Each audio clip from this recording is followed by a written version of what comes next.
ఇది మా కలిసిపోటండి. ఇది మా సింహద్వారం. రండి లోపలికి వెళ్దాం.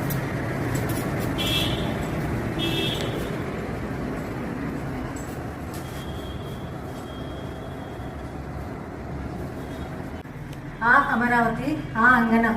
అమరావతి ప్రేక్షకులకు, మహిళలకు మహిళా దినోత్సవ శుభాకాంక్షలు.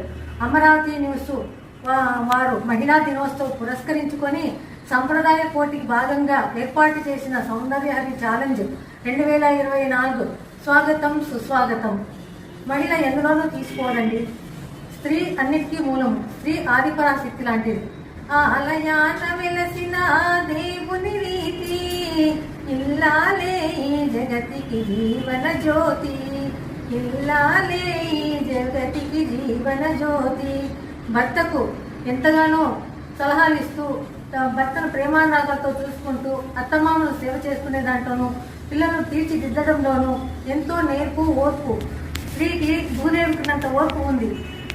ఆమె అన్నింటిలోనూ ఇప్పుడు తీసుకోవడం లేదు. ఎంతమందిలో మన ఆదర్శ మహిళలను తన ఆదర్శంగా తీసుకుంటుంది.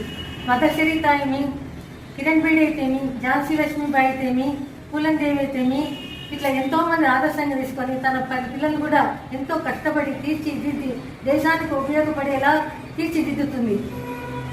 అలాంటి స్త్రీకి మనం ఎంతో గౌరవం ఇవ్వాలి. పిల్లలను పెంచడంలోనూ తీర్చిదిద్దడంలోనూ తనకు సాటి ఎవరు లేరని మరీ చెప్పాలి. అంతెందుకు, చిన్న పిల్ల ఆర్మీలో 9 ఏళ్ల పాప వాళ్ళ నాయన్ని కాల్చి చంపేస్తారు. ఈ దేశంలో ఉంటే మనకి ఏమీ ప్రయోజనం లేదు, మనం వృద్ధికి రాము అనేసి 4 కంట్రీలు దాటి రావాల్సి వస్తుంది. ఆ దేశంలో దాటి రావాలంటే చాలా కష్టం. ఎలాగో కష్టపడి 4 దేశాలు దాటి ఒక దేశం దాటాలి. ఆర్మీకి ఒక ట్రక్ వస్తుంది. ఆ ట్రక్ వచ్చినప్పుడు దాని కింద అందరూ పిల్లలు దాచిపెట్టుకొని ఎన్నో గంటలు ప్రయాణం చేసి డెన్మార్క్ చేరిన తర్వాత ఆ దేశంలోకి ప్రజల్ని వాళ్ళ లోనికి రానియరు. అక్కడ 3G క్యాంప్ అని ఒకటి ఉంటుంది. వలస ప్రజలందరినీ అక్కడ ఉంచుతారు. అక్కడికి పంపించిన తర్వాత ఒక సోల్జర్ వచ్చి వీళ్ళు ఎప్పుడు తిన్నారో ఏమో చాలా నీరసంగా ఉండాలని వాళ్ళకు పండ్లు, బ్రెడ్ తెచ్చిస్తారు. అప్పుడు కొంచెం సఫర్ అవుతారు. ఆ పిల్లల్ని 3G క్యాంప్ వాళ్ళు పిల్లల్ని కూడా స్కూల్కి పంపిస్తూ ఉంటారు. ఈ పాపను కూడా స్కూల్కి చేరుస్తారు. ఆ పాప ఎంతో ఎగ్జైట్మెంట్గా సంతోషంగా స్కూల్కి పోతుంది. వస్తా ఆడపిల్లలు ఫుట్బాల్ ఆడుతూ ఉంటారు. ఫుట్బాల్ ఆడుతూ ఉంటే మన దేశంలో ఆడేదే చదువుకునేదే కష్టము, ఇక్కడ పిల్లలు కూడా ఆడపిల్లలు కూడా ఆడుతూ ఉన్నారు అని తనకు కూడా చాలా ఇష్టమవుతుంది. ఇష్టమైతే వాళ్ళ దగ్గర డబ్బులు ఉండవు బాల్స్ కొనడానికి. 3G క్యాంప్కి వచ్చి పిల్లలందరినీ గ్యాజెట్ చేసుకొని ఊర్లో అంతా వెళ్ళి 1 కాదు 2 కాదు 23 బాల్స్ సేకరించి వచ్చి అందరితో ఆడుకుంటూ ఉంటుంది. పెరిగి పెద్దయ్యి ఒక కోచ్ కూడా ఈమె ఆడేది చూసి తనకు కూడా కొంచెం కోచింగ్ ఇస్తాడు. ఇచ్చిన తర్వాత తను ప్లేయర్లో సెలెక్ట్ అవుతుంది. తను బాగా చదువుకుంటూ ఉంటుంది కూడా. డాక్టర్ కూడా ఎంట్రన్స్ ఎగ్జామ్ ఉంటుంది. ఒకటే రోజు 2 స్పోర్ట్స్కి గేమ్గా అక్కడే ఉంటుంది. ఆ రోజే ఉంటుంది. డాక్టర్ ఎగ్జామ్స్ ఎంట్రన్స్ అక్కడే ఆ రోజే ఉంటుంది. 3G క్యాంప్ పోయి వాళ్ళ మేడం స్పోర్ట్స్లో పాల్గొనడానికి ఈరోజే ఉంది. ఎంట్రన్స్ ఎగ్జామ్ రాయాలంటే డాక్టర్కు ఈరోజే ఉంది. నన్ను ఎట్లా చేయమంటావు?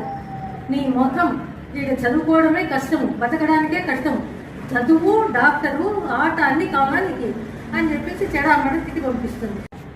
డస్క్ వెనకలు కూర్చొని నన్నెవరు ఆమె నా జీవితాన్ని డిసైడ్ చేయడము, నేను సాధించి తీరుతాను అని ఆ పాప ఛాలెంజ్గా తీసుకొని స్పోర్ట్స్ ఎగ్జామ్స్ పోతుంది.